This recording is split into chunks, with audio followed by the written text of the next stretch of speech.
Hey everyone. So we just wrapped testing the Voidspire on normal difficulty the other evening. I wanted to get my thoughts out there and talk about how Retribution is looking on an encounter-to-encounter basis. We'll go boss by boss, and I'll cover what I thought about each encounter and where I think Ret will excel. I'll also discuss how some of each boss fight is designed. At the end of each section, I'll rank both the fight overall, as well as how Retribution might perform. These are subjective rankings and entirely my own opinion. Overall, I thought the instance was pretty cool, and the bosses definitely have some potential. I will note that having half-baked add-ons was definitely an unpleasant experience, but let's hope things will improve on that front in the coming months. I really had some problems with the base Blizzard timeline, but that's a topic for another day.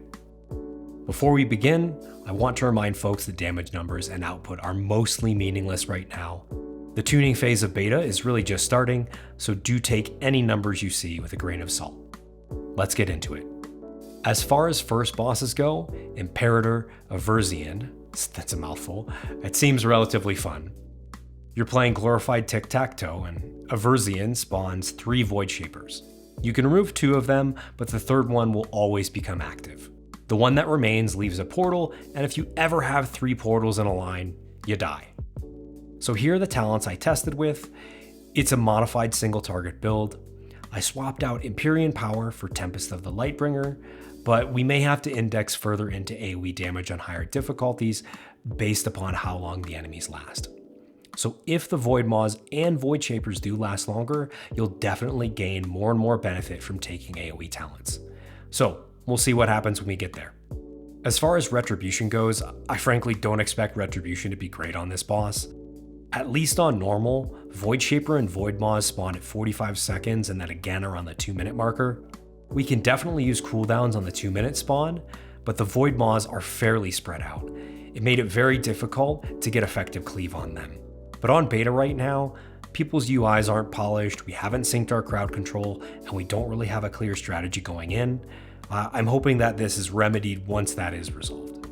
I also noticed that the Apex talent Light Within isn't always easy to get lined up on the ads when they weren't directly under the boss. It's not a major issue, but it certainly isn't something fun to play around. I did find myself at times turning my camera, looking away from the boss, and then using Blade of Justice to get a Light Within proc on more of the Void Maws. It definitely was clunky. I'm hoping we can group these things better. Tank movement will also heavily contribute to how well we do on this fight. If your tank can position the boss in a way that makes cleaving easy, should be much more fun. If your tank sucks and doesn't position the boss well, this fight's gonna be unpleasant. So much of our cleave is proximity based, so if the boss isn't stacked appropriately or moved where it needs to go, your damage is just going to be lower. I do have some concerns on visual clarity with all of the nameplates from the Void Maws and one of the Void Shaper's casts. It does this cross effect and it's a lot. But since it's the first boss, it likely won't be difficult enough for it to bother me or many folks too much. This encounter does seem like it will be relatively quick. As far as testing goes, it was one of the faster ones. There is also a harden rage based on the portals placed, because once you have all your squares filled up and you have a line, you're just gonna die. So I do expect the kill time to be a little bit faster. I also did run Blessing of Dawn on the first 3 bosses for testing, but I quickly decided that I won't be doing that moving forward. Over a quarter of my damage taking during this fight was from Blessing of the Dawn. No thank you to that. Imperator Averzian gets an overall ranking of 3 stars and a Retribution specific ranking of 3 stars. Vorasius will either be the second or third boss in the Voidspire. The fight itself is relatively simple. The boss is going to slam his arms into the ground, and he's going to cause seismic reverberations across the play space. He will also box in the raid with crystal, and the only way to break the crystal is to take these blister creatures to the crystal walls. Vorasius will then breathe across the play space, and you're going to run to the opposite side. Rinse and repeat. On higher difficulties, you'll need to use more and more blister creeps to break the walls. On normal, 1, 2 on heroic, and 3 on mythic. And even more on mythic, they leave puddles when killed. Normal difficulty is a tad on the boring side, but I definitely think that higher difficulties should make this encounter much more enjoyable. This encounter will definitely be a single target choice for Retribution. See the talents here. I tested this initially as Herald of the Sun, but very quickly swapped back to Templar for the remainder of the testing. Blessing of Anshe still wasn't working properly, and it didn't make sense to test with Herald of the Sun. One thing that's really great here is Blessing of Protection can be situationally useful on the seismic rings. It does allow you to entirely negate the damage of that ability. I don't expect it to be useful all the time, but in some cases it might. And if you have someone in your raid that's a caster that really needs to stay stationary at that point in time, you can also give them Blessing of Protection. Should be a good win for your raid. The Blister Creep phase also does a ton of damage. This testing was on normal, and we were using really scuffed raid frames, and we didn't have our regular healer core, so please take it with a bit of grain of salt, but that phase did a lot of damage, unexpectedly so. Thankfully, our defensive toolkit includes the Divine Protection Shield of Vengeance combo, Divine Shield, and Lay on Hands, so it will likely offer us many ways to mitigate the damage during that phase. I expect that we'll just rotate cooldowns and can be very healthy, unlike some of our other raid members. Even though this is a second or third boss, I'd still expect your first mythic kills to be right on the Enrage timer. In our testing, the Enrage was at the 610 mark. I always enjoyed a fight against the Enrage or a tight DPS check, and if that fight delivers this, I should be pretty happy. For Retribution specifically on this fight, we'll be able to swap to the Blister Creeps if needed very quickly and effectively. Some of our previous iterations of Ret really made target swapping a pain, but at least as of right now, as long as we're not in execution sentence, we should be able to swap without an issue. For the seismic rings, we're also melee, so just moving into a safe spot after each one hits is perfectly fine. We won't lose any damage. If we take damage tuning out of the question, this fight is right up Red's alley. We're survivable, we have a high ability to target swap, and we're mobile. I see this being a slam dunk. Vorasius gets an overall ranking of 5 stars and a Retribution ranking of 5 stars. This is a little conditional. If the Enrage isn't an issue on higher difficulties, it'll be a little bit less exciting. But overall, should be a really cool one. Nexus King Salhadaar returns, and this time as the second or third boss of the Voidspire, likely the third. There's no cool dragon this time around, but instead we get a fast-paced, interrupt-heavy, Ra-Den-esque encounter where you're trying to stop Void Orbs from connecting with Fallen King Salhadaar. There's even a damage amplification phase, which pretty much everybody loves. On normal, you're only going to get one orb at a time, but on higher difficulties, the dormant orbs will reactivate every time this mechanic triggers. In addition, the raid will need to interrupt fractured images to keep the play area free of deadly ground effects. For us, it's going to be a pure single target encounter, and so during testing, I did run the standard single target talent setup. In lower difficulties, you're never going to leave the boss, but on higher difficulties, you may need to swap to the incoming orbs. The damage amplification phase is going to begin somewhere around the minute 40 mark and last for 20 seconds. We really won't be able to get the benefit on the first intermission, but if we reach a second intermission, it may align better with our cooldowns. Even if we have to delay them just slightly, it might work out in our favor. There is an option to run Radiant Glory, and it could be the play on higher difficulties, but it's hard to determine if taking that path is going to be numerically worth it, since we don't have sims in place and we didn't really get to extensively playtest this on a higher difficulty yet. Not having major cooldowns for that damage amplification window is definitely going to suck, but our cooldowns are frequent enough it's not going to be a major loss. If we had something like a 3-minute cooldown and still missed that window, it'd be really bad, but for us, we're in damage windows every 30 seconds or a minute, so I'm not overly concerned. There is enough about this fight that doesn't play to Retribution's strengths, whether it is potential frequent movement to kill Void Orbs, a damage amplification that doesn't align with our cooldowns, or having to potentially swap off the boss for a few seconds and interrupt. All of those don't really work in our favor. For me, Fallen King Salhadaar gets an overall ranking of 5 stars because it's a really awesome fight, but it does get a Retribution ranking of 3 stars because I think we're going to struggle a little bit here. Next up, we have the Twin Dragons, Vaelgor and Ezzorak. I ran a full single target build for this encounter, but there may be a good argument for swapping Empyrean Power for Tempest of the Lightbringer. We'll see how it shakes out. For most of the fight, you'll be single targeting one of the 2 dragons and responding to their dragon-specific mechanic. One of the dragons will cast a Fear Breath, and the other will cast a Gloom Breath. The Gloom Breath does require rotating teams of 4 to soak a Void Spear, and the Fear Breath should just be aimed out of the raid. Twice per phase, Void Orbs will spawn from every player in the raid. Ideally, they will be gripped or gathered in a more central location, but they do need to be CC'd and killed quickly.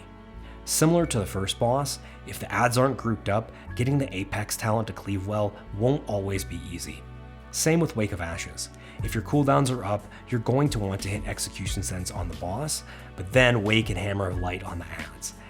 It feels a little bit weird, and it will likely play out better with practice, but on testing pulls, it felt a little bit clunky. There is an intermission phase where Retribution will likely shine. A Manifestation of Midnight spawns in the center of the room, and it does need to die during the intermission.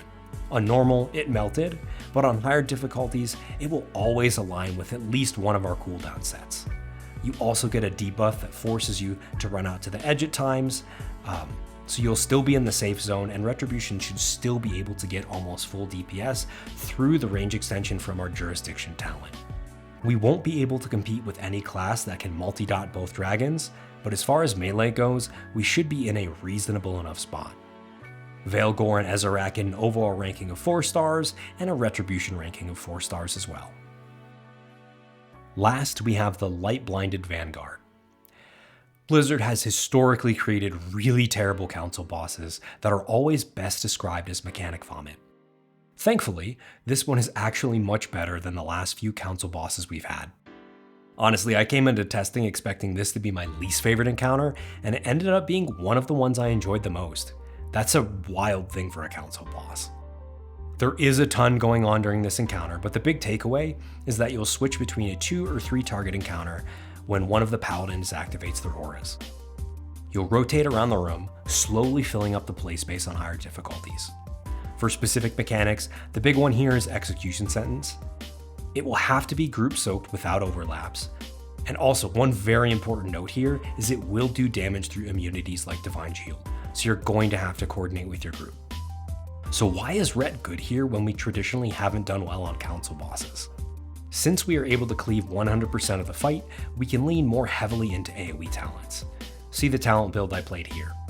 I picked up Tempest of the Lightbringer, Blessed Champion, and Blade of Vengeance. The trade-off was slightly less Crusader Strike damage and no Empyrean Power. Empyrean Power is potentially still worth picking up, but I'm not sure what I'd drop it for yet.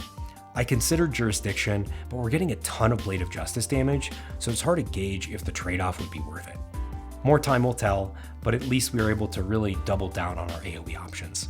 Because this fight has so many mechanics, having an immunity will always be valuable, especially when learning. There's one specific part of the fight where I think Divine Shield will be very valuable.